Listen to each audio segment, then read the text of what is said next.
I'll be using her for 2 weeks, trust me. Fair enough. Get the motion. I'll be using her for 2 weeks, trust me. Fair enough. Get the most you can, please. Do we have any other comments, questions, Mr. Ferrari? Joan, Keith, any comments you want to make on this, or either of you? I think we made a great choice. Great. I appreciate it.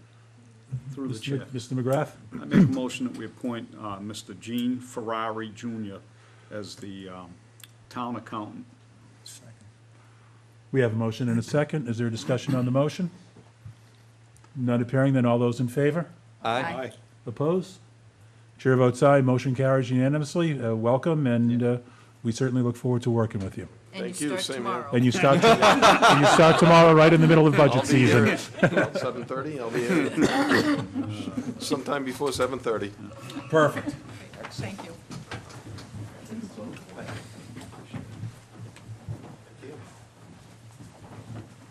Yeah, Okay.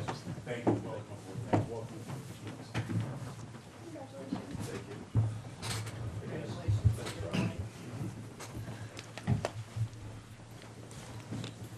And Joan and Keith, before you go away, Joan, I just want to say everything I said was meant in all sincerity, except the pound of getting town council not to let you go. That was kind of in jest. But we've gone through some very, very trying times, and we wouldn't have gotten through it nearly as well as we did without your diligence and your hard work. So on behalf of the board, and more importantly, on behalf of the town, thank you. Thank you. I'd like to say that I have thoroughly enjoyed working here for the last 11 years.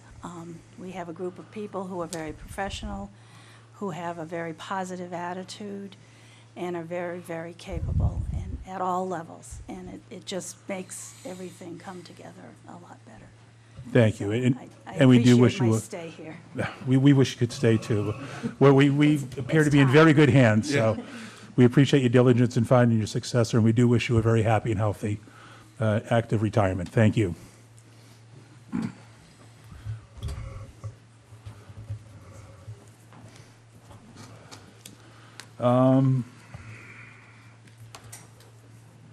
You want to jump? We should probably jump ahead to the other appointments. We're so far behind. All right, we are going to jump back ahead with the board's indulgence to our 6:50 appointment, which we're a little bit late on. But Fire Chief Cloutier, Chief, if you come forward. Good evening. Evening, Chief. Evening, Chief. Well, to assure you that Mr. Ndugas and I, we're going to try to get a couple things worked out and try to get this burning permit thing straightened out, because believe me, it's been one of those nightmares as well. But good thing is 231 people have gotten permits, so a couple of them here and there we have frustrations with, so we get that fixed. We appreciate your effort on that. So I'm here tonight, I'm sure that some of you got to see Tower 1 across the street at the library today. We had some of the selectmen come out and get in the back of the bucket, which was fantastic as well. And so at this point now, we need to declare Scope 1 surplus. So that vehicle is being traded in for partial payment of the tower, but it does need to be declared surplus because it's no longer useful for the community. Through the chair. Mr. McGrath. I make a motion that we declare Scope 1 as surplus to the needs of the town of Charlton. Second. We have a motion and a second. Is there discussion? None appearing. All those in favor? Aye. Opposed? Chair votes aye. Motion carries unanimously. Thank you. I appreciate that. Also, we need to also declare surplus the 2001 Tahoe, formerly known as Car 10. The vehicle has reached its life expectancy for the fire department. It is no longer needed by our department. The vehicle has over 180,000 miles on it. It will not pass inspection again, and we no longer have use for the vehicle, so I'd like to have that also declared surplus. Through the chair. Mr. McGrath. I make a motion that we declare the 2001 Tahoe, formerly known as Car 10, as surplus to the needs of the town of Charlton. Second. We have a motion and a second. Is there discussion on the motion? None appearing. All those in favor? Aye. Opposed? Chair votes aye. Motion carries unanimously. And one last thing, we do have a request in for closing the road on April 2nd from the hours of 1 o'clock till 4 o'clock this year. We would like to do what they call a formal wet down of Tower 1, It's a tradition years ago that when fire departments would get new steamer trucks or steamers, they would actually unhitch the horses and push the new apparatus into the stall. We would like to start that tradition here in Charlton and continue a firefighting tradition that has long lasted a lot of communities. The greatest thing is that it would be an open event to the community. We would invite everyone that is available to come down on April 2nd. It starts at 2 o'clock till 4 o'clock. You can bring your own cup of water, or we will provide water for it also, but it'll basically be a wet down of the tower truck, and you'll be able to throw red Solo cups of water on the truck if you wish. It'll also be, the truck will be declared into, full service, and also chaplain will be there as well, blessing the truck and the department and the community. And also T-shirts will be available as well for sale. And it's a great day for the community, celebrating this, the tower truck going into service through the grant, that grant written by Captain Knopf, and really, kicking this off to a good start with the community. So I'd like to see if we could close the road starting at 1 o'clock and ending at 4. Through the chair. Mr. McGrath? I make a motion that we allow the fire department to close Powell Station Road on April 2nd from the time of 1 PM to 4 PM for the wetting down of the new tower truck. We have a motion and a second. Is there any discussion? Chief Purvey, the police department has no objection to that? I have no objection. I just was trying to check the date. Is that a Sunday? It's a Saturday. It's a Saturday. So, that's, through the chair, that's after the post office closes, so Okay. as long as, if there was anything that the post office needed for a pickup or anything, we would just have to facilitate that. And, no, I have no problem with it. We do it when they have their fire prevention week. Yep. The road gets closed off. We put up some barriers. People just detour around it. And generally, the residents that live there, I mean, they're allowed egress, and we accommodate them as well, so. Very good. Thank you. But, nice idea for the people to come out and see. First time I saw it driving by just a few minutes ago, but, I didn't get a ride in the bucket yet, Chuck. So, Me neither, yeah, so you we're know, in the same. so- Well, so- you should have came a little bit. Well, I'll tell you my story in a minute. So,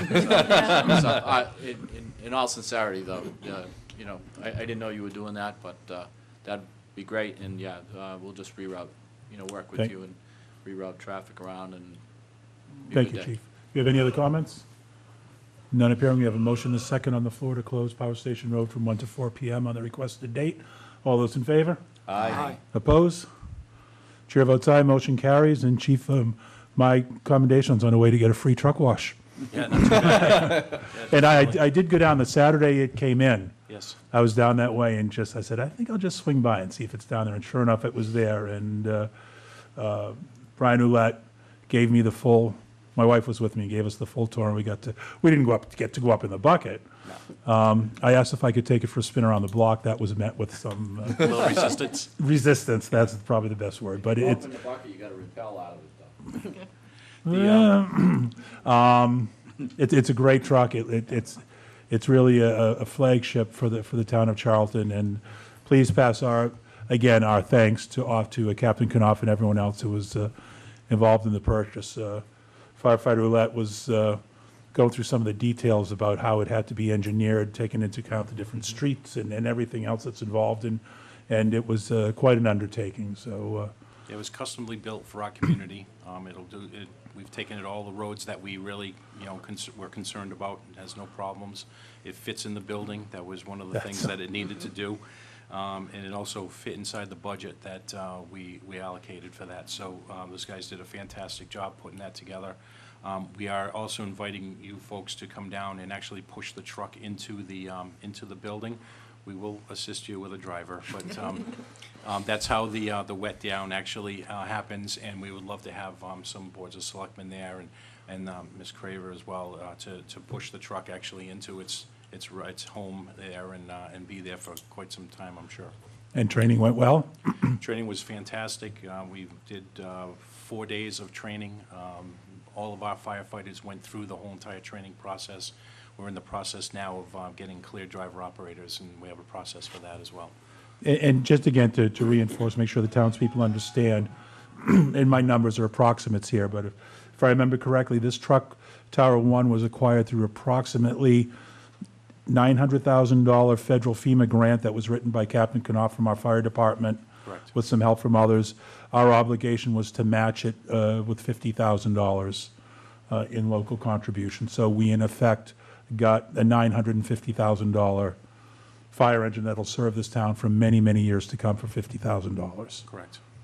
It was an excellent job by all. Without question. And thank you to the community for supporting the effort as well. Thank you. Thank you, Chief. Senator Warren. Yeah, and would be remiss if we didn't mention Senator Warren, who was instrumental in the awarding of the grant to town. I did ask her to come down, when she's in the area again, we'd give her a ride in it, so I'm hoping that we get a picture of her in that, and it'd be fantastic. I want a actually. picture of her repelling from the Yes. bucket. Thank you, Chief. Thank you. You want to finish up the appointments and resignations? This could be full. Sure. Okay. We are, with everyone's indulgence, going to finish up. We just have a couple of more items under appointments and resignations. We've been bouncing around a little bit, but we'll see if we can get back on track here. We took care of our appointment as town accountant. We do have a resignation from the Activities Council. Ms. Craver? Yes, sir. Attached is a letter of resignation from Sandra Bacon from the Activities Council. Mrs. Bacon no longer has the time to continue on this committee, and as you know, she was one of the first members on the Activities Council and has done a tremendous job for the community. I would like to thank her for all her work. The board should accept her resignation, and we have a letter thanking Mrs. Bacon for her service in the sign folder. Thank you. Through the chair. Mr. McGrath? I make a motion that we accept Sandra Bacon's resignation from the Activities Council. We have a motion and a second. Any comments, discussion? I would like to reiterate Ms. Craver's statement, and we wouldn't have the Activities Council as we do now if it wasn't for Sandy Bacon, so I want to give her a very big thanks and as well. All those in favor? Aye. Opposed? Chair votes aye, motion carries unanimously. Did you have something else on that, Ms. Craver? No, okay. And we will move on to an appointment to the Activities Council, Ms. Craver. Yes, sir. With the resignation of Sandra Bacon from the Activities Council, attached is a letter seeking appointment to this committee from Judith Butler. Upon notice from Mrs. Bacon, the advertisement for the opening was placed on cable and the town's website. Mrs. Butler is the only one that has submitted a letter. I would recommend the board appoint Judith Butler to the Activities Council. Through the chair. Mr. McGrath? I make a motion that we appoint Judith Butler to the Activities Council. Second. We have a motion and a second. Is there any discussion? And I would just like to thank Ms. Butler for stepping up. We can't replace Sandy, but if we're not going to have her, Judy, I'm sure is going to do a great, great job on that group. Any further discussion? None appearing. All those in favor? Aye. Oppose? Chair votes aye. Motion carries unanimously. Thank you. And lastly, we have a resignation. Ms. Craver? Yes, sir. Due to personal reasons, attached, please find a resignation letter received from George Butts, effective immediately from any and all boards and committees from the town, including the Council on Aging, Senior Center Building Committee, Community Development Advisory Committee, and as a representative of the town, his resignation will also include the SALT Council, Race Foundation, Tri-Epic Regional Emergency Planning Committee, CHIP-In, CERT, the Citizen Emergency Response Team. Mr. McGrath? Through the chair. Yes, sir. I make a motion that we accept Mr. Butt's resignation from all the boards and commissions that he belongs to. Second, We have a motion and a second. Is there discussion? Mr. Chair. Mr. Singer? I don't know, I hope that everything is all right with Mr. Butts. You know, it's tough to fill the openings when one person leaves or retires or resigns from one position. It's even harder when someone is so ingrained in the community in so many different ways as George is. So I just want to convey, I hope that everything is all right for him, and whatever has caused him to resign, you know, there's nothing bad. Thank you. And thank him for his service. He has served the town for many, many, many years in many capacities. Do we have any other discussion? None appearing. All those in favor? Aye. Opposed? Chair votes aye. Motion carries unanimously. Thank you. We are now going to jump ahead to our 7 o'clock appointment, which is a discussion on our situation with ExxonMobil. Ms. Graver. Yes, sir. At the Board of Health's meeting last week, many citizens had come to attend and had planned on asking questions of ExxonMobil. They did not choose to attend. Some of those questions couldn't be answered by the Board of Health. As you know, the Board of Health, really focuses on the science and the wells and the safety. So it seemed more appropriate to take an opportunity here to go through and give the townspeople a little history of the contaminations, as well as a bit of more information and transparency around the negotiations. So with that, I have put together a presentation, if that's acceptable. I would recommend that once I take this off, you will be blinded, so you might they'll want to probably wanna move move down now? here. Yes. Thank you. We Throw also- these links right over this table. Absolutely. We also have, this will be put on the TV, so people will be able, Drew will go along with me so that the people at home can see it. Excuse me.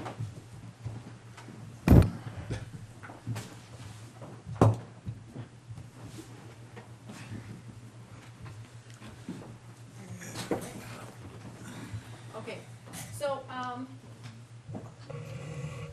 the main,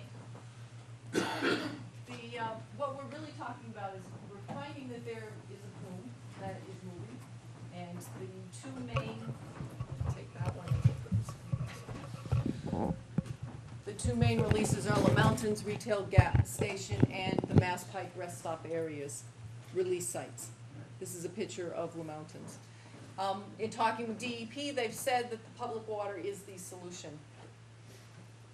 So in Charlton, on Route 20, Charlton's been developed, and I'm gonna do a little history about the impacts, so I'm gonna kind of go in a lot of different areas. Route 20 in Charlton has not been developed, while if you notice, the town of Oxford and Sturbridge has been developed. They've had substantial growth along Route 20. So the town has had lost income, and lost economic development. If you can see, if you compare the growth between Charlton, Oxford, Sturbridge, you'll find that Charlton's been stymied in its economic growth. The total commercial growth of the town of Charlton, Oxford, and Sturbridge from 2013 to 2014 combined was $2.3 million. Of that, Charlton is only 21% of the total, while Sturbridge is 35% and Oxford was 44%. This is directly correlated to the lack of water for development, and we've had some landowners state that they're just waiting for water to come along in Route 20. So Exxon has caused multiple gasoline releases in Charlton. The first one I want to talk about is the Turnpike 6W. You'll hear us talk about the Turnpike. There's most of you know there's two rest areas on the Mass Pike, and both of them happen to be in Charlton. 6 West is one. In 1980, the 6W Mass Turnpike had one of the largest gasoline releases and migrating plumes in the state. It was 12,000 gallons. Exxon knew in 1984 that the testing of the residents did not begin until 1990. Numerous lawsuits were brought against Exxon. In 1982, Exxon's spill was so massive during the cleanup process that it was halted when the fire chief found that gasoline was dripping from the sand, and it was being hauled off-site. Later, we found that Exxon was depositing contaminated dirt in the swamp leading to Pikes Pond, which leads to the Charlton Reservoir, and we consider this was negligent behavior. In 1982, while removing 5 10,000-gallon tanks, groundwater was found at 8 feet, was contaminated with gasoline, and some of these, I have gone through some of the DEP memos and reports by Exxon's own people to kind of put this together. In 2006, Exxon reported to DEP confirmed contamination of surface water, sediments, and wetlands at La Mountain site. They self-reported in 2006 in one of their reports that they didn't know whether or not 6W and La Mountain's releases had commingled. And that's important as we continue to talk about, and you'll hear us talk about a plume that's migrating. So Mass Turnpike 5 East, on the turnpike going the other way in 92, Exxon installed a gasoline recovery system at the Mass Turnpike 5 East to remove the hydrocarbons in the ground. 86, there was 50 gallons of gasoline released, which entered the stream and the catch basin, and in 93, another 10 gallons leaked a pump. These were just a couple of the releases that we're aware of. Exxon was also part of Honey Farms. In 2004, the report, a malfunction of an underground tank with a substantial gasoline release impacting groundwater, private wells and residents. Exxon had informed the town of Charlton at a meeting with DEP that it had, that Honey Farms had made a claim against Exxon, and Exxon had paid money to Honey Farms. When we asked what that part and what their part was, they said the deal was confidential, so we don't know how involved Exxon was in the Honey Farms release. La Mountain, this is the main release that you'll hear as they're talking about the plume. In 86, in September, they found 2 cracks in the tank leaking, and it had been leaking over time. In October, while they were removing the tank, there was an explosion and there was a worker hurt. Some of you may have remember that. In 1990, the owner released hundreds of gallons, and this is in parentheses because it came out of one of the reports, from a DEP notice, and DEP named Exxon as the responsible party for that release. In 1999, DEP directed Exxon to test a 1/4 mile radius of La Mountain, and in 2004, MBTE readings were near 1,000 parts per billion. Tom Collins and this came out of a newspaper, Tom Collins said, who lived at 184 Worcester Road, complained about the notification contamination, saying in the newspaper, "We drank contaminated water for 5 years longer than we had to. We should have been informed of it years ago. They stopped testing 2 properties down, and it was some kind of oversight." And I know that many of the families in the area that they're now testing, the new properties, 49 properties, are feeling some of the same, saying, "I'm on the edge, what about me?" And DEP is expanding and has required Exxon to expand testing. In 2004, the town asked Exxon to find a water source for contaminated sites, but was refused. In 2006, La Mountain gas tanks were permanently removed. In 2007, the town asked Exxon again to help us search for water and build a water system in town to service the contaminated areas. And Exxon refused and told the town it was going to be our responsibility to find the water source. And many of you who may have followed this knows that we went to Southbridge. So the town entered into a temporary intermunicipal agreement for 100,000 gallons per day with the town of Southbridge, and negotiated with Exxon to make an interconnection to the Southbridge system in 2008. Charlton began working with the Southbridge Town Council to develop a permanent water agreement for 500,000 gallons, which was completed April 2015. And that date's an important date to understand what's happening now. So the 500,000 gallons, Exxon required the town to get access to 500,000 gallons per day before they would consider building any infrastructure. During this time, Charlton officials worked with Southbridge, Exxon, and DEP to design a water line that would bring quality water. And there were several impediments and obstacles, such as time we had to do some water modeling, time that the water would spend in the 7 miles or what to get here from Southbridge. Simultaneously, Exxon continued to bully Charlton officials that unless Charlton complied with their demands, they would seek permission from DEP to continue to add filtration systems, and claim that the water line was not feasible. They told Charlton their numbers showed that it was more feasible for them to do a long-term remediation. Charlton officials informed ExxonMobil that that was not acceptable. So Charlton residents have had an undue and unreasonable burden caused by Exxon.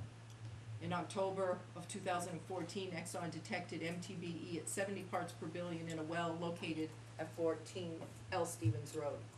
Exxon had been providing bottled water to this residence for years. DEP required them to put in a POET system, which is a treatment, whole house treatment system. Exxon knew that the plume was migrating. Groundwater is not getting better, it's been getting worse. DEP ordered Exxon to find the extent of the migrating plume, requiring them to test 49 additional homes in the supposed plume area. Testing is finding that the plume is truly migrating, and that testing is going on right now. And DEP has told Exxon, you need to find, we had a suspicion that it was there and it was moving, and now DEP is saying you need to, if you're thinking you're not gonna put this water line in, you're gonna need to find where the edges are and protect the citizens in Charlton. So ExxonMobil's answer is that it'll dissipate and disappear over time. Charlton's horrified at this stance. It will take generations for MBTE to dissipate, and it dissolves very slowly. So Exxon has not been timely in its response. And why am I harping on the dates and what we've been through? A lot of these negotiations, as you've heard, have been going on over time. It's been board members, it's not been out in the public, and we've hit walls, we've hit barriers. So Exxon took until 2007 before any meaningful cooperation started with the town. When I came here 10 years ago, the Board of Selectmen, Water Sewer Commission said the main priority right now is getting public water to this town. And we actually had to get an attorney to come and start pushing back on Exxon because we kept getting them they would come out, give us a dance, walk away for months, and then come back. And it was hard to nail them down and get them to the table. So in 2007, we got them to the table. DEP required them to come to the table. And Exxon is under DEP order to provide a permanent solution. So the people of Charlton deserve a timely, permanent resolution, and public water is the only solution residents deserve. The delay tactics must stop. There's been contamination at Le Mountains since 1986. For 30 years, the residents have been waiting for a permanent solution. Time for Exxon to build a water system that produces clean, safe water for drinking, bathing, washing your dishes, recreation for this neighborhood. So the Charlton officials will be meeting with DEP this Thursday and Exxon, and they will be discussing the requirements that DEP will have for Exxon if they do not agree to install this water line. So today, we know that Exxon has responsibility in some form or fashion for the Le Mountain site, the turnpike releases at 5 East and 6W, and some form of the Honey Farms release. Charlton really had, whoa. Well, let me see if I can get rid of that. Thank you. Okay. Charlton really had no idea of the extent of releases in Exxon. We had some suspicions, but we did not know what was involved. We had no idea that there was a gasoline plume moving towards the schools. They had no idea that Exxon was connected to Honey Farms. They had no concept that Exxon's contaminations had limited their options for developing town wells. So you've heard MTV and Tame talked about, which is the contaminant that's in the gasoline. And different states, we did a little research to find out what the different states have as their minimum criteria. So for MBTE in Massachusetts and Connecticut, it's 40 parts per billion. But if you'll notice, there's other states that consider it much more dangerous than the Massachusetts and less tolerant of that chemical in drinking water. So in New York, it's 10. In Maine, it's 35. In New Hampshire, it's 13 parts per billion. Rhode Island and Vermont have advisories at 40 parts per billion. Again, we're at 70. DEP did work with Exxon to say if there is 35 parts per billion, they will put the whole house system on. The EPA, which is DEP is our state environmental protection agency. EPA is the federal environmental protection agency, and EPA's recommendation is 20 to 40 between that parts per billion for safe drinking water. If you look at some of the numbers that we're receiving, and the water sewer commissioners can talk, or Board of Health can talk a little bit about some of the numbers that we're seeing now, they are much higher. Tame is also an additive that runs with MTBE, and that's one of the markers that we're able to trace that it is running from, or part of Exxon's releases. So the flow of water pattern you'll see here is Worcester Road, the water comes down this way, and here's Bay Path School, and here's the other two schools. You'll notice that the groundwater comes down this way, the underground water, to some extent follows that, but because it's bedrock, we can't quite tell where it goes. This is a plume that has been estimated by the water sewer commissioners from some of the, trying to do markers on where the contamination is, and it came from this map. So just to show you, which is a little bit better, we have the Coptic Church up here, here's the Mass Pike, here's the mountains, with Bay Path, Charlton Middle School, and Heritage School. 6W release is up here, the mountain, so we believe that it's migrating here, it's also gone this way.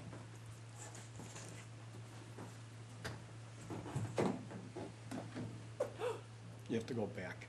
What did I do?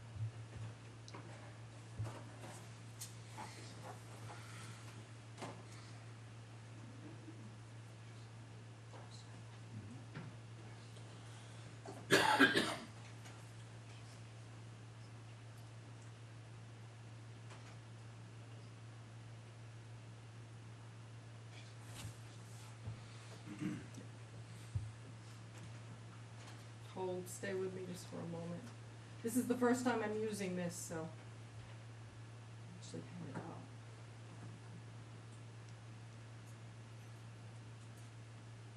Okay. So this is the water line, and I know it's a little difficult to see, but here along is the pink, and that is the contamination. Just want to come up a little bit closer here. The properties that are 6W. Then you've got the La Mountains, which are in the yellow, which are here, and this is what DEP is saying that is most likely responsible for Exxon. The town barn is just a little bit of blue right there, which the town barn, it's important to note that the town barn, we had stopped utilizing that before Tame came out. So we did not have Tame in ours, and these are the schools down here. So the school loop is L. Stevens Road, along here, Old Mugget Hill Road and Mugget Hill Road, or Worcester Road. The Charlton Highway Barn, and I should say a little bit about that, on North Main Street, had a release, and today tests 8 properties. There's not been any contamination from the highway barn for 10 years, except where the plume's path is. 4 of the highway sites that were original to the highway barn have been now assigned to Exxon because the plume has migrated, including the Carmelite Sisters of the Eucharist Church. These properties were being tested by Charlton until the properties were tested positive for Tame, the additive that came from the mountain but not in the highway barn. So once we got water available, the 500,000 gallons this April in 2015, ExxonMobil recommended that Charlton and Exxon stop meeting with DEP and enter into mediation, which Charlton agreed. In the end, Charlton believes the mediation failed and has determined that it's in Charlton's best interest to work with DEP and our elected officials. So we need to make it very clear, since 2015 agreement with the town of Southbridge for the 500,000 gallons per day, Exxon has had the ability to submit an application to the water sewer commissioners to build the water infrastructure without needing an agreement with Charlton. The agreement that they're seeking is that Exxon wants a release from the town of Charlton for liability.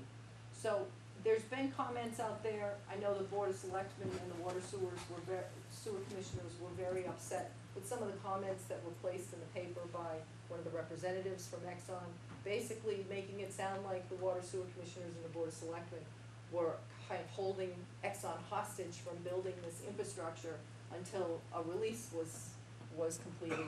That really is not the case. We've actually asked them to put infrastructure in now and not wait. So the town of Charlton's property, Fay Mountain Farm, there's 60 acres. They did get hooked up to water by Exxon. It is good to note that there is a conservation restriction and an agricultural restriction on this property. So the farm, the 60-acre farm uses a significant amount of water growing fruits and vegetables. Once able to use a well, now it must use public water, which is very expensive. Although the water gets turned off in the off-season, there's still an annual cost of $800 just to have the water available. This is a hardship to the lessees and has made keeping a farmer difficult. The town is under an order by the state to commercially farm this property. The three schools, DEP has concurred that the migration of the mountain mass pike plume is heading toward the three Charlton schools. Bay Path and Charlton Middle School have already had MBTE hits. Exxon halted construction plans of a negotiated school loop, stating that they would not continue until they got a complete release from the town. They wanted one single dollar amount and to leave. Bay Path, as you know, is a technical high school. It's owned by 10 towns: Auburn, Charlton, Dudley, North Brookfield, Oxford, Paxton, Rutland, Southbridge, Spencer, and Webster. The state legislators for the Bay Path towns, for federal, state, and House of Representatives are here. These are people that we've been contacting, we've been asking to help us, now that we're getting MBTE hits there at the school. Exxon's delay will cost Charlton additional dollars. Their kind of stubbornness to have a one check and they're out. The Route 169 water line, Mass DOT is preparing to resurface and repave 169, and they've agreed as a part of that project to allow us to install the water line while they're doing it, which would save us approximately $600,000. We asked Exxon to agree to put that in and be responsible for the payment of that while we were continuing to negotiate. Again, public water is the solution. There's no reason why they wouldn't do this. Now, whatever settlement we come up with, we may have to add on these extra costs. And I found it interesting as I was out taking some pictures that the sign within a quarter of a mile of the site says, "How's your water?" So Exxon's made some comments in the newspaper to our state elected officials that Charlton officials have asked for more than is reasonable. Recent awards against ExxonMobil include, and we did a little research, the City of New York City versus ExxonMobil. The jury awarded New York City $105 million in a trial against ExxonMobil. They appealed it and it was reaffirmed in the Second Circuit Court of Appeals. The state of New Hampshire litigation, the state brought a case against, to protect the statewide drinking water supply, both public and private wells. It went to trial and Exxon proceeded against ExxonMobil only. The other defendants settled. The jury found the state and awarded damages of $816 million, of which ExxonMobil was found 28% responsible. In Pascagoula, Rhode Island, there was litigation. The settlement ended up being $30 million with Exxon for MBT and their drinking water. So you may ask, so what's on the table? So what the Charlton officials have said is that they want to be transparent. They need you to understand what they are trying to offer and what they're trying to negotiate. They think it's fair. They think it's actually very fair. And they did do their research to find out what some of these settlements were. We've not spent to date a lot of money on attorneys. We've moved together very well. You've got very competent town officials who have been diligently working to get Exxon to the table and working with DEP to bring Exxon to the table to be responsible. So Charlton's offer on the table today, we sent an email, we sent them a letter on February 4th, and we are still waiting for their response. I'm anticipating that discussion will happen Thursday at DEP.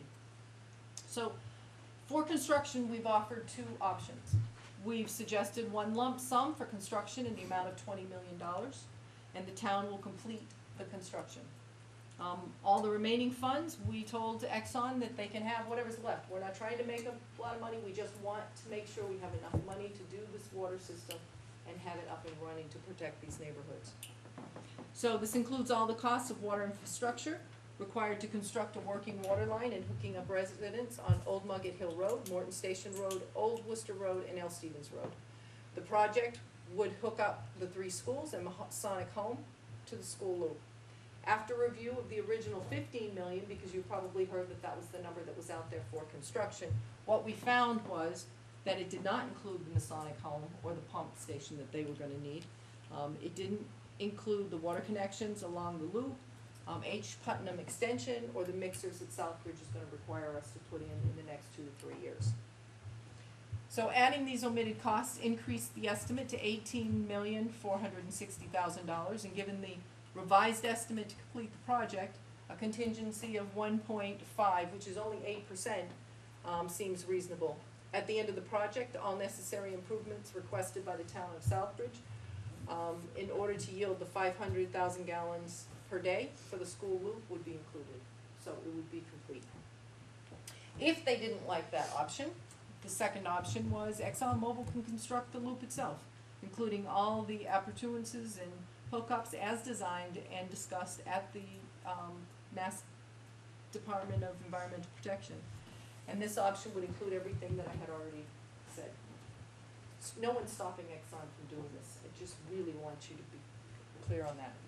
So the additional monies that we've asked for is one lump sum of 3.5 million for startup operational and maintenance costs.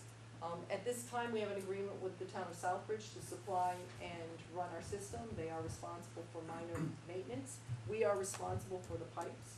In the IMA, we received ownership of all of the piping, including the 17-year-old piping that goes to the Mass Pike. So if anything happens to them, that we need to have something to take care of it. What also is happening is that we've received a grant to be able to do a water study, and the water sewer commissioners are in the process of doing a financial analysis on whether or not it makes more sense to have the town of Southbridge operate and supply the water, and the town of Charlton has no portion in that, or does it make sense financially to buy the water from Southbridge at the town line and operate the system ourselves? As you know, once this 6 miles of line gets in, there will be $2,000 hookup fees and other fees and things like that that will go to Southbridge that, given the beginning startup, could actually help us start up our own water system. So this would help that.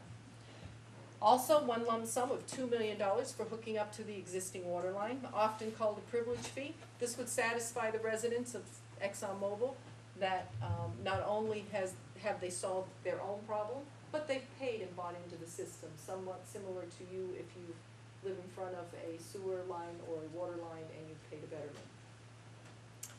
And lastly, one lump sum of $5 million for the release by the town of Charlton for the contamination ExxonMobil released into the town's water system and the polluting its environment at LaMountain, Mass Pike, rest areas, and Honey Farms. Thus, the request on the table right now with Exxon is $30.5 million. And we do believe that is extremely reasonable. So, in our opinion, it's time that ExxonMobil find a permanent solution that includes installing a working line to reach the contaminated homes and schools, as well as cleaning up the mess that it's caused in the environment. And that's all I have, Mr. Chair. Thank you. Thank you, Ms. Craig. I will take questions if you'd like, or perhaps the Board of Selectmen or Water Sewer Commissioners or Board of Health has comments, follow-up statements, anything that I left out.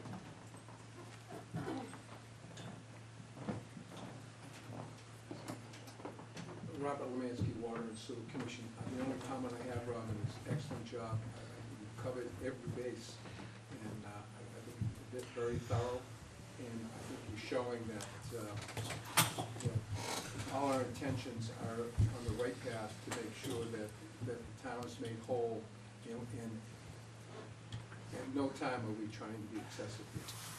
So again, thank you for that invitation. Through the chair. Mr. McGrath. I'd just like to bring up a couple of points here. First of all, somebody has heard that there was a $40 million number out there at one point in time. And that is true, okay? And when you negotiate, that's where you start off. You start a little bit high. We also had in that number the intangible thing of the time of the town administrator, the time of at least several variations of the Board of Selectmen, and several variations of the Water Sewer Board that we're not going to be compensated for, okay? We've wasted a lot of time dealing with these clowns, and that's what they are. They're clowns. There is no need for a corporation of that size to put our civilians at risk the way they are. And now they're starting to mess around with our school children? Come on. They know better than this, and they should be taking care of this. This is their problem, not our problem. I think the town administrator, you just take a look at the time that we to put this together. You know, it takes away from the everyday business that we have to run here at the town and to take care of the townspeople's other business. I have no clue how much time the town administrator has spent dealing with this thing for the time that she's been here, which is 10 years. Not going into the time that, you know, that Mr. Lemansky, Mr. Spiewak, you know, the Board of Health is now dealing with this. You know, it interferes with everybody's normal things that we have to do. It is not right, and hopefully they are coming to the table on Thursday to negotiate in good faith, which they haven't been negotiating in good faith. They have not. Every time they come there, they try to get us to negotiate against ourselves. These people do this for a living. We don't. But guess what? We're going to come out of this with the best deal for the town of Charlton, and we don't care how they feel or what they have to say about us in the paper. They stink. They're a poor corporation, you know, to be doing this to a small town, which we are. We're a small town. And they're going to continue to put our children at jeopardy. You heard the superintendent the other day. Yeah, maybe our readings aren't what they, you know, we're not getting a reading here, we're not getting a reading here, you know, now. But at the end of the day, that thing's traveling. They don't know where it's traveling to. And the best thing for them to do for everybody involved, including themselves, is to do this water line, so. Thank you. Mr. Singer? Someone sent me a bunch of numbers, mind-blowing numbers, one of which was, I don't know how they came up with the numbers, but still, that ExxonMobil's profits would be about $11.5, I think it was, $1 million per day.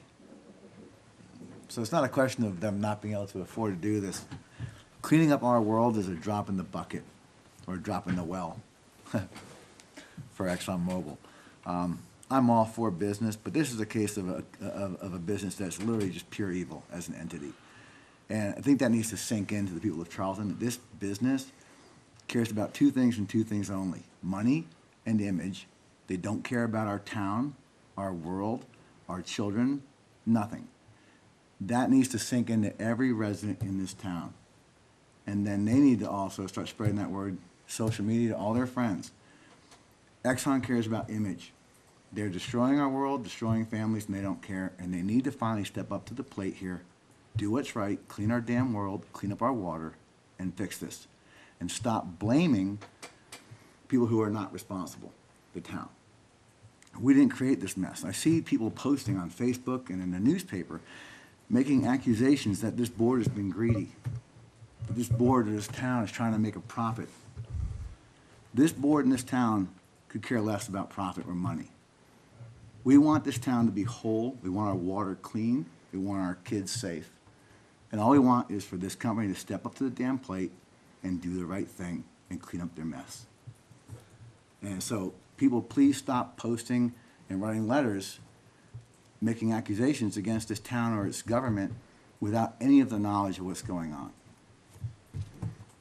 Thank you. I'm going to put my 2 cents worth in on this if I could, without trying to beat up on what's already been said. I've been involved with this since I got on the board, so I'm in my 10th year go around with this whole ExxonMobil thing, and I get on the board all ready to go, and I said, we'll wrap this up in a couple of years. It's been an experience.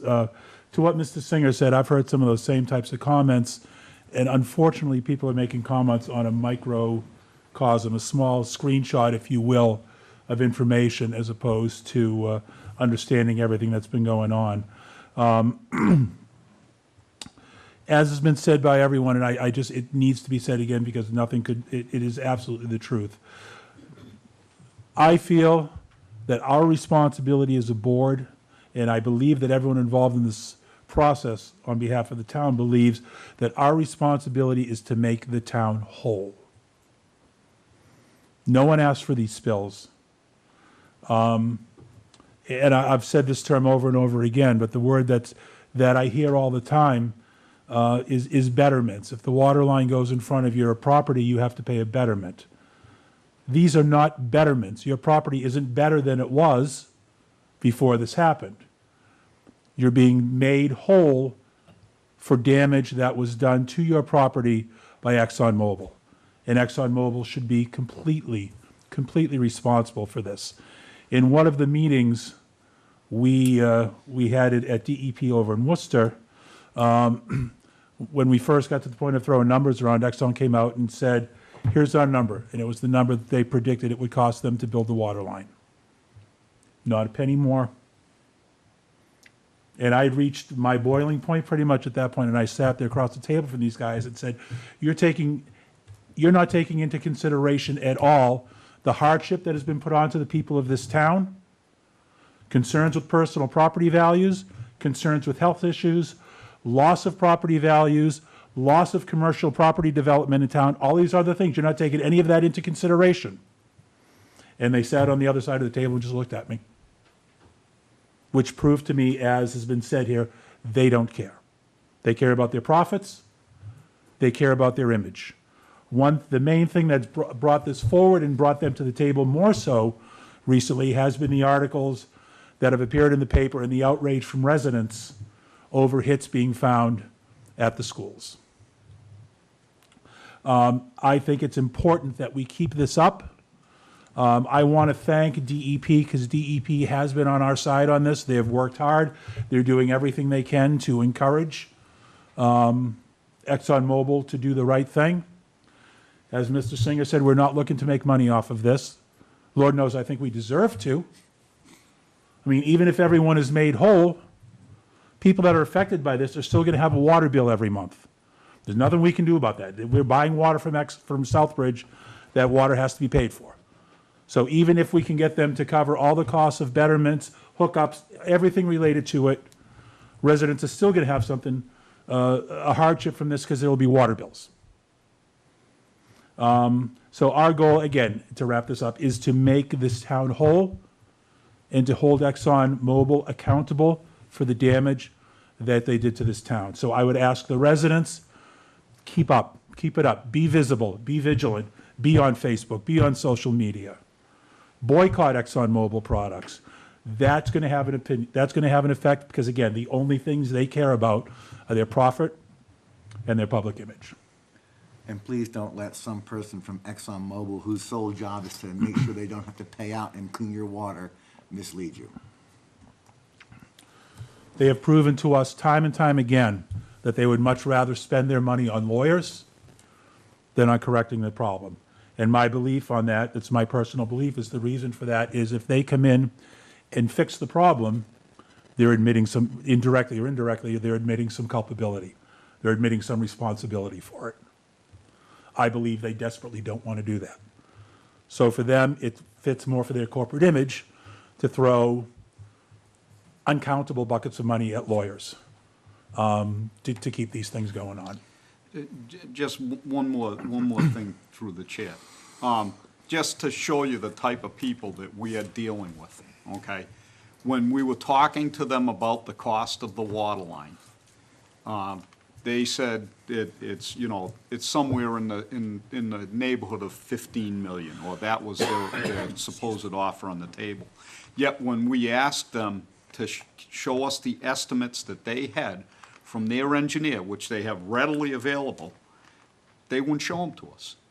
And then lo and behold, when we start asking certain questions of people who do water lines and have done this type of construction and stuff, and then we ask some pointed questions about what was contained in their, you know, in their report, it turns out it's gonna be 20 million. So not only did they want us to, they were willing to put some money up, they wanted us to put up money to correct their problem, to the tune of almost $5 million. How do you negotiate in good faith with people like this? How? You can't. You can't believe a word they say. How much, you can't be any more blunt than that. They lie to you. If you talk to them about your house having a problem, they would lie to you. I wouldn't deal with these people unless I had 3 lawyers sitting in the room with me. How's that? And there's not many people or corporations I would say that about. Thank you. And as has been said, to wrap this up, we are meeting Thursday with them again at DEP in Worcester, and we are hopeful, with DEP's help, that it's going to be a productive. We'll be open to what that productive can be interpreted as, but a productive meeting. And Ms. Craver, thank you for all your work on putting that together. And that will be available on the town website, or be shown on the local access? If you'd like it. Yes, yeah, we're getting word from the back that it will be. So if you want to see that presentation again, it will be shown from time to time on our local access stations. And on demand. Excuse me? It'll be video on demand too. Oh, video on demand as well, so you can go on anytime you want and start it up and take a look at it. Well, I hope it's been helpful to answer some of the questions that has been out there. It has, thank you, and you can see, for those of us involved, it doesn't take much to get the blood boiling again, does it? Thank you, that was very informative. We're going to move on. We have some items under new business that hopefully we can breeze through fairly easily. Item number 1 is the WRTA alternative representative, Ms. Craver. Yes, sir. Attached is a letter from the Worcester Regional Transit Authority asking the board to consider appointing an alternate representative to the advisory board. Our current representative is David Schiller, who, due to his present class schedule, has been unable to attend any meetings the last 6 months. They look forward to Mr. Schiller continuing in his appointment, as he is a commendable addition. Does the board wish to appoint an alternate, and if so, we will place the opening on cable and the town's website. Thoughts from the board? Through the chair. Mr. McGrath? I believe we probably do want to put that up on the website just to help out. There's a lot of things that go on there, and I think, you know, thankfully, Mr. Scholl has put his name forward, but if he needs some assistance, I think maybe an alternate would be a good thing. Any other comments from the board? Do you want to vote on this, Ms. Craver? or- No, that's fine. Okay. Actually, yes, if you would vote a position, an alternate position, that would be helpful. Through the chair. Mr. McGrath? I make a motion that we create an alternate position for our Worcester Regional Transit Authority regional rep. Second. We have a motion and a second. Is there discussion on the motion? None appearing. All those in favor? Aye. Aye. Opposed? Chair votes aye. Motion carries unanimously. Thank you. Next up under new business, we have a special permit application for the Harrington Reduced Frontage Lot. Ms. Craver? Yes, sir. Attached is a copy of a special permit application submitted to the planning board by McClure Engineering Incorporated on behalf of Richard and Claire Harrington for approval of a proposed 9.93 acre reduced frontage residential lot for the purpose of constructing a residential property located, a residence on the property located easterly off of Prince Road Extension, southerly of Charlton, Southbridge Town Line. Said property is zoned agricultural. The board is asked to review the permit, and if you wish to provide any comments on the application, to let the planning board know no later than Wednesday, March 30th. Do I understand this to be a single residence to be built on that lot? Correct. What he has is, through the chair, he has a reduced, he has a small area they can put a driveway in, probably 60 feet or so, but he has all this land in the back, as a back lot.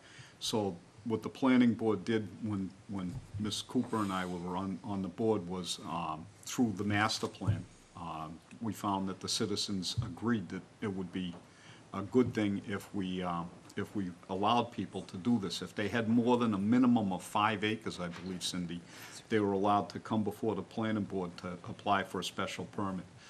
So on this 9.93 acre lot, they would have enough upland to meet the schedule that it's called for. And we also still maintain a green space there. So one house on this lot can't be subdivided afterwards. Thank you. You're welcome. Any other comments, questions from the board? If anyone comes up with anything, we can get it to the office, and we can have up till March 30th to submit comments. We'll move on from there to the Boston Post Kane Committee recommendation, Ms. Graver. Yes, sir. Attaches a memo from the Boston Post Kane Committee stating that our previous recipient of the Boston Kane, Guinevere Forkey, has moved out of town October 2015. The Boston Post Kane Committee has done the research and is recommending the board honor Howard Seifert as the oldest citizen in the town of Charlton. Mr. Seifert will be 98 years young on March 24th, 2016, and has lived in Charlton for 70 years.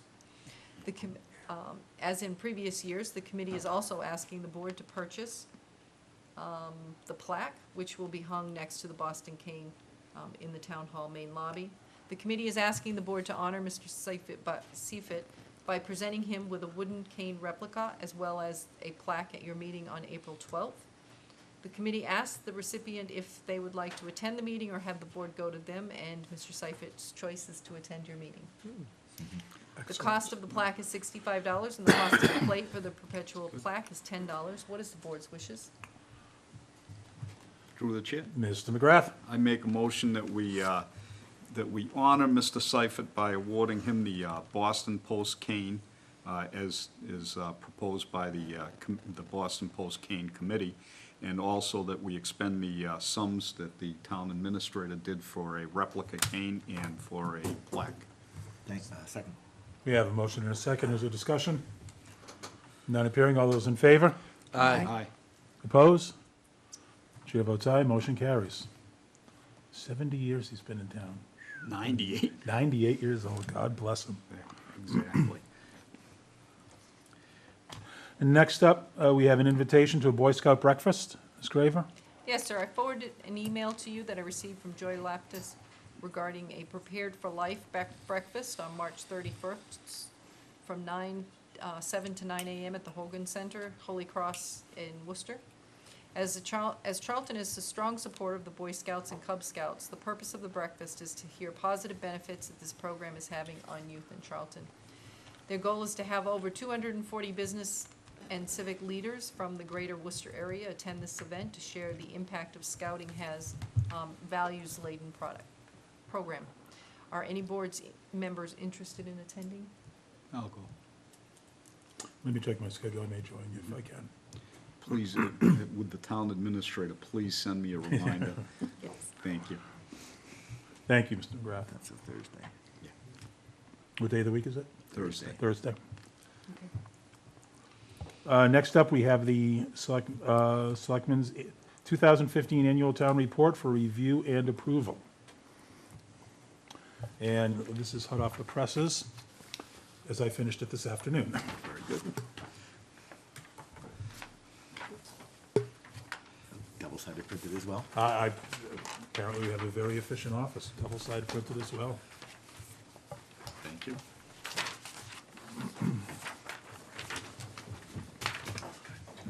And I believe this version contains all of Mary's many grammatical and spelling corrections.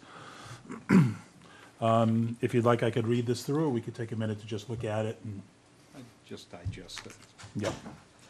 And what I would ask when we're ready is that if someone wants to make a motion to accept, change, throw out, any of the above.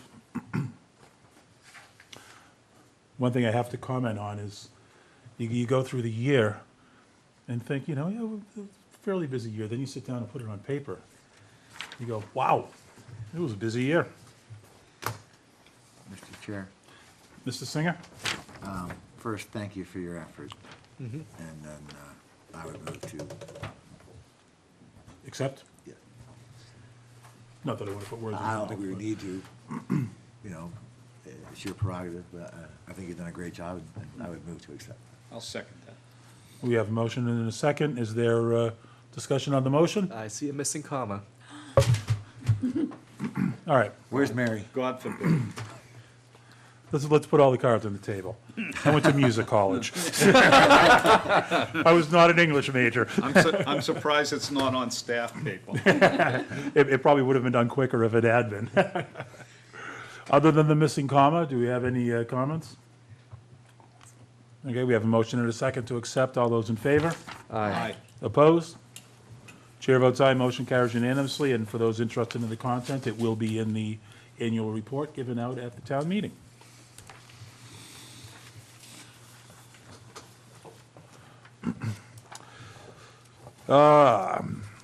Lastly, we have, yeah, that covers it up. Lastly, we have a notice of retirement for Town Collector Lucia Blanchett. Ms. Craver? Yes, sir. Attached, please find a letter from Town Collector Lucia Blanchett with her intent to retire effective June 30th, 2016. I'll be working with the finance team to review Charlton's financial structure and make any recommendations before we begin the hiring process. The board does not need to take any action on this, as the bylaw has the town administrator as the appointing authority. As always, I believe working closely with the board only makes our great community and government better. Through the tip, Chair. Mr. McGrath? Just a comment. And I think I've brought this up before. I am a firm believer in having money come only to one area. And I know the town administrator is well aware of this. As the board is aware, we've had several issues, and it just proves out that we need to do that. So I'm sure we'll be diligent in the way that we handle it.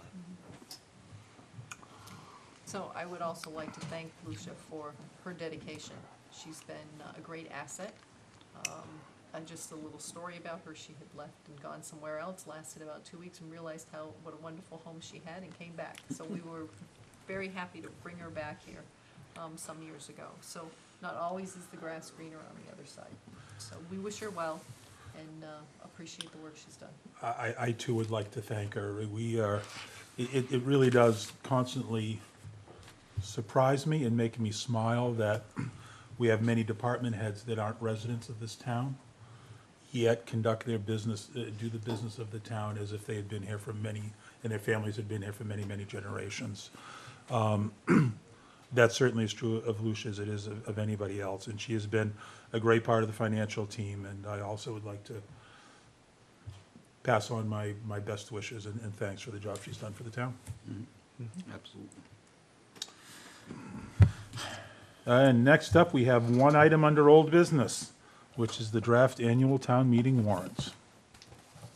And these were hot off the press as we were receiving some additions as we were coming. Do you have an extra one? Okay. I'm gonna have to share here. I don't have it. Okay. So you are scheduled to close the annual town meeting warrant tonight. I've prepared a draft warrant list for your review. Mr. Chairman, would you like me to read the list? If you would, please. Okay. These article numbers, I have article numbers, but they are due to change in case something is not ready to go or wants to be deferred. We'll let you know. So at this time, I would like you to consider for inclusion in the warrant a warrant article for election, town reports, litigation, appropriation of funds for unpaid bills of a prior fiscal year, our intra-departmental transfers for FY16 the town budget article, an article to approve the water department budget, the sewer department budget, and newly we'll have, the state has changed the regulations regarding how cable funds and PEG access funds are treated. So we have a new warrant article that will become standard, a PEG access and cable-related fund acceptance and budget. This year, we will accept the statute and approve a budget, and the funding will go into a reserve for appropriations account. A transfer of funds to and from stabilization account, capital items and related contracts, perpetual cemetery perpetual care, reauthorization of revolving funds, classification plan update, government study committee, There's a placeholder for capital. We were contacted by the Dudley Charlton Regional School District, and they asked for a placeholder. Their school committee meets March 23rd, and they'll let us know whether or not it's gonna go forward. A placeholder for Rassicot Ash Road transfer. Then we have 3 zoning articles, one for zoning bylaws changes. One is for commercial storage facility, one is for village district zone change, and one is for use regulation livestock change. We also have 2 placeholders for petitions.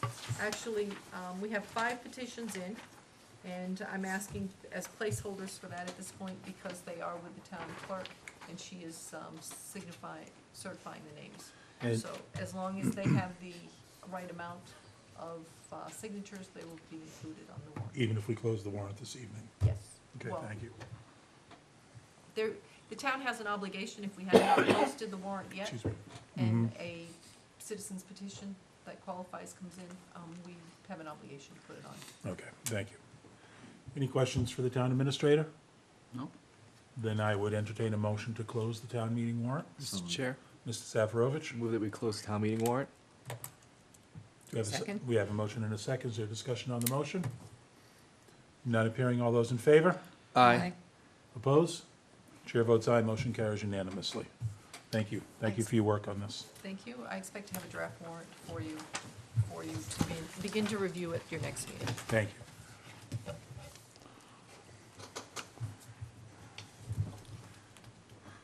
Do we have any committee reports or policy reviews? Next up, we will have our student select persons report. Ms. Ross? Sitting there all night patiently. Very good discussion. So right now we're kind of like the in-between season between winter and spring sports. We have tryouts next week. We had an informational meeting last night at the school at 6:30 for kind of like an introduction to all the sports. We're proud to announce that we're going to have a girls lacrosse club team that we're trying out this year. Let's see, last Wednesday we had progress reports given out. Parent-teacher conferences were on Thursday. We had a half day and students went home early to prepare for those. We passed out class recommendation sheets and we filled them out with our teachers every class, and we're going to begin scheduling very soon. Last Thursday was also the official end to the boys varsity basketball season after a tough loss, 60-59 to Pittsfield at UMass Amherst. It was a rough one, but they're proud to have made it to semifinals. Tomorrow night is 8th grade orientation night at the school. It's for incoming freshmen. Both Charlton and Dudley incoming freshmen will come for an introduction and guided tour from student council members. Last Wednesday through Friday, student council traveled to Hyannis for Massachusetts Association of Student Council, which is MASC for short. Student council goes every year, and they got a gold council award this year, which is very successful. They got a silver last year, so they got improved this year. This Friday is the annual student dodgeball tournament. This is always a huge charity fundraiser for our school, and it's put together by student council. Students on a team pay $5 each per person, and every year we usually have over 30 teams of 6 to 9 people. This year we chose our charity on a more local scale, and we'll be donating the money to Mr. Mulcahy's Scholarship Fund. For those who don't know, Mulcahy was a math teacher at Shepherd Hill who died recently, and his fund was started by fellow members and teachers at Shepherd Hill. Fantasy and Illusion, the show choir groups, they traveled to Nashville, Tennessee to participate in the Heart of America Invitational. Congratulations to both groups who are proudly representing New England in the competition against some of the finest show choirs in the country. Illusion took second runner-up in the unisex choir division, and Fantasy was 5th runner-up in the large mixed division. When outperforming, the students got to take in the Sights Run Grand Ole Opry in downtown Nashville. Excellent. Nice. Will this be the first year for spring sports on the new fields? Yes, it was. Oh, that's exciting, huh? Nice. That should be awesome. Yeah, very exciting. And I know I do this every year, so you just have to indulge me. The first couple of years when they held the softball tournaments, the dodgeball tournament, Yeah. the Board of Selectmen was invited to enter a team, which we did. You did? We did. Remember, Chief? Gosh. I'm sure you do. How did it go? Obviously, it went well enough that we haven't been invited back since. You read into that what you will. Yeah. Brought ringers, eh? Yeah, It's like the most sought after event at Shepherd Hill. yeah, but, so, thank you for all of that, and just from a little bit of experience, I can say, when you go to show choir competitions on a national level, it is amazing. Our Brandon Show Choir are very impressive. It's Have a lot of respect. amazing, Yeah. particularly some of the states in the Midwest and such, what they put into their show choirs. It is, Yeah. so Lot of hours. placing as they did Yeah. is quite an accomplishment Yes. for the groups at Shepherd Hill. I have found myself at many show choir competitions the last couple of years now. And one thing I will say, Charlton and Dudley in particular, at both the high school and the middle school level, are mind-blowingly talented. They, no question. Through the chair. Mr. McGrath. I had two of my three children were very involved in the music program at Shepherd Hill. And that program is second to none in the state, never mind nationally, it's in the state. They do very, very well for the size of the institution that they have up there. The staff from I it used to be the middle school, or the Heritage School, that's where they started. And a great,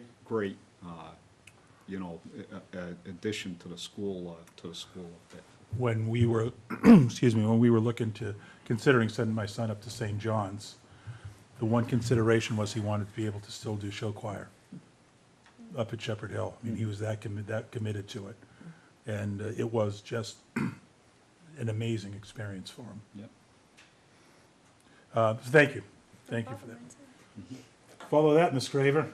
That's a tough act to follow, thank you very much. I will just say, though, because I just looked it up, I do want to remind you, it doesn't appear on your agenda, but come March 31st, which is a Thursday, you will have your joint meeting with the school department, Town of Dudley, Finance Committee, boards and selectmen of both towns. And that's always a nice kickoff to the budget season. So we'll have a conversation. Thank you for that reminder. Solar projects. At the board's February 23rd meeting, I was asked to find out the amount of solar projects approved to date in town. Attached is a detailed report from the town planner, Gordon, entitled Commercial Solar Energy Array Site Plan Applications. The planning board has received and administered 19 commercial solar site plan applications. 15 of those applications have been approved as individual site plan permitted solar arrays. One was withdrawn by the applicant. 3 of the applications were designed revisions, revised proposals of previous approved solar arrays that were of extensive detail requiring public hearing review. The planning board is currently reviewing 3 additional commercial solar array site plan applications, and they will receive future submissions of solar energy generation continues to expand throughout Massachusetts. Construction status as of this day, there's 6 array projects that are completed and operating. 4 of them are under active, 4 of the 4 solar arrays are under active field construction, and 5 site plan permitted solar arrays have not commenced construction yet. Lieutenant Sergeant exam. Also at the board's February 23rd meeting, it was requested to start the requisition process for the lieutenant and sergeant exams. Chief Purvier has completed that process for both to the Massachusetts Human Resources Civil Service Division for October 2016. The sergeant's and lieutenant's promotional exam for the town of Charlton Police Department. Senate Bill 2067, an act authorizing the town to establish an additional excise on sales of gasoline and diesel fuel. I attended the joint House and Senate Committee on Revenue to testify on this bill. Attached is Senator Ann Goldby's letter of support. Route 20 project, I also received an email from Mary Ellen Blunt from the CMMPO. She's informed me that Mass DOT Boston requested that they consider programming at the Route 20 full project on the tip at an 80-20 split of costs. That means that the Central Mass MPO would come up with 20% from the regional target funds, or about $8 million. And the state would come up with the rest of the funding. The Central Mass MPO will be taking the request under advisement as it develops the next tip, and the tip is from 2017 to 2021. During the month of April, with the intent to release for public comment at its May meeting. She would suggest that these meetings may be of particular interest to you.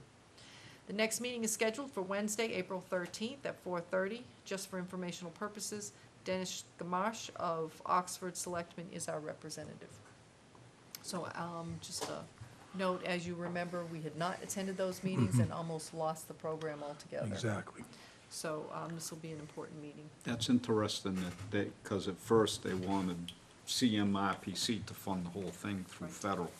So what you've seen there, and thank you, you know, kudos to our elected officials that, you know, the reps and the senators, and to both town administrators and the police chief and the fire chiefs for being on top of this, because that is a big thing. To get DOT to say Boston is gonna fund 80% of that. This project will probably kick off a lot sooner than we thought. And I'd like to also, Mr. Chair, put out a really hearty thank you to Lisa Broder, because she was a force to be reckoned with when they started to remove the funding for that. And she was very diligent about getting advocacy and working to make sure that that funding was returned. She knows very personally how important and dangerous that road is. So we want to thank her. Absolutely, thank you. Do we have any questions for the town administrator, Mr. Singer? No, it's just a comment on something else. I was just to say, obviously, people are still paying attention or watching, and so the math fairy who can calculate profits down to the minute must have seen Ms. Craver's presentation and has let me know that basically to completely fund that entire $30 million and have everything fixed and done would amount to a little over 2 days of profit for Exxon. Thank Just you. a little over 2 days. Ms. Craver, thank you, Mr. Singer. I have a question I would ask the Chief Purvey if he was here. Mr. McGrath, I don't know if you have any offer insight on this. I don't know why, but I just noticed over the past couple of days that that stretch of Route 20, say from Richardson's Corner Road to Route 56, if you travel either westbound or eastbound, there isn't a single speed limit sign in that whole section. No, because they have the flashing yellow. They have the flashing your speed is. Yeah, but It doesn't tell you what the speed limit is. Right, exactly, okay, No, I'm going, but you're I'm posted- going 48 miles an hour. The What way- am I supposed to be going? no, but the posted speed limit for the road doesn't change unless you hit another speed limit sign that tells you that it has changed. So in other words, I believe the last posted speed limit before Richardson's Corner Road coming westbound is 55. And I believe the last posted speed limit before you hit eastbound, I'm just throwing this out there on that one, because I think the last one I saw there was 45 or 50. I'm curious if we could get a posted speed limit sign on each of those flashing yellow posts where it says what your speed is. They won't post them on the flashing yellow post. What they'll do is they'll post them before that. That would be fine too. We can ask to do that. So if we you could look into it, send Ms. Craver, I don't know if there's something we could do to look into that. Send it to,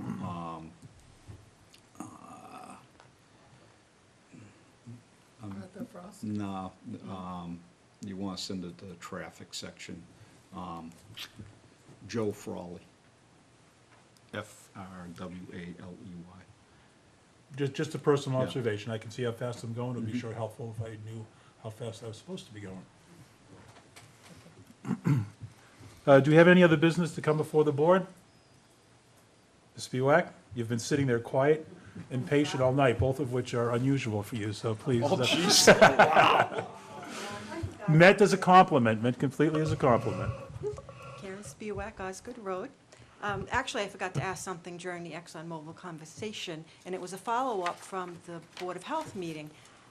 Has the town heard from any water companies willing to provide a discount or for group rate to test for the MTBEs in the water? I don't know if you remember that, but we did kind of throw it out there, because we throw around numbers. I've heard everything from $130 to a little over $200, and while that may not be a lot for me or you, let's say, there are people out there that is a lot for. So that's my first question. Anyone? Ms. Craver? I have not coordinated that, no. We've just put up the names and people can contact them. Okay. And the other comment pertains to that. As I mentioned, there are people out there, and we know in our town, who just can't afford it. That's why we have things like the Reyes Foundation. And I have been reaching out. I've reached out to a religious institution in town to see if they would be interested in overseeing like a GoFundMe account. Much so, again, I know I thought of it, but as a private citizen, I don't want anything to do with it.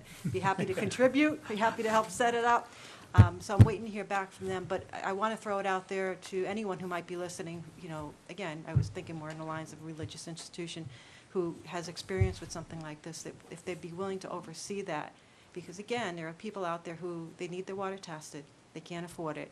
And, you know, I think there's a lot of residents in this town who would step up and be willing to assist them. So- That's a great point. It's a very good point. So if there's anyone out there listening, let us know. And then finally, I just want to say thank you to all of you, all the officials, for working so hard to clear it up. And just a message to the residents in the town, to your point, to reiterate it, stay informed and stay united, because what Exxon really does try to do is divide and conquer and throw out bits of information that isn't true. So we all fight against each other instead of focusing on. And stay vocal. Right, and again, I don't want to rehash No. everything, but again, see, I can be calm. Thank you. Thank you very much, Thank- and if I can do anything, you know, as a resident, you know, let me know. Thank you for your support, and thanks for your input. Yeah, thank you. Can I just follow up on something? Please that do. Mrs. Speedwag said. She is correct. I've actually had some complaints that the engineers who have been going into the houses, when the people have said, "What can I do?" that the water testers are actually saying to them, you can pressure or encourage your elected officials or your town officials to settle this. And that is extremely inappropriate. We don't have the ability to just settle this. And I had called Mr. Mark Baldy at DEP and made a complaint, and he has suggested that I contact Exxon. So I've been playing some phone tag with them to make sure that if they are doing that, that they stop. Good. It is actually against the law, and my understanding is that an LSP, someone that comes in to do independent water testing, has an obligation to stay impartial and not act as an agent for the company that they are working for. Hence the term independent. Through the chair. Mr. McGrath. Once again, dealing with snakes. How's that? Without belaboring this more, they are extremely good at what they do. As reprehensible as that is, they are extremely good at it. Thank you. Do you have any other business that was unknown at the time of the posting of the agenda? Nothing? Ms. Craven? Executive session. Yep, I know, I was going to move there. None appearing, we're going to move into executive session. We will exit executive session solely for the purpose of adjournment. Mr. Zafirovich? Thank you, Mr. Chair. I move that we enter executive session under Mass General Law, Chapter 30A, Section 21, for reasons, number one, to discuss the reputation, character, physical condition, or mental health, rather than professional competence of an individual, or discuss the discipline or dismissal of, or complaints or charges against a public officer, employee, staff member, or individual, for reason number three, to discuss strategy with respect to collective bargaining or litigation, if an open meeting may have a detrimental effect on the bargaining or litigation position of the public body, and for reason number six, to consider the purchase, exchange, lease, or value of real estate if the chair declares that an open meeting may have a detrimental effect on the negotiation position of the public body. Second. Thank you. We have a motion and a second. We'll go by roll call vote. Mr. Zafirovich? Aye. Ms. Cooper? Aye. Mr. McGrath? Aye. Mr. Singer? Aye. Chair votes aye, and chair does declare that an open meeting would have a detrimental effect on the negotiating position of the body. Once again, we are in executive session. We will exit executive session solely for the purpose of adjournment, and the next regular selectmen's meeting will be on Tuesday evening, March 29th, 2016. Thank you all, and good night.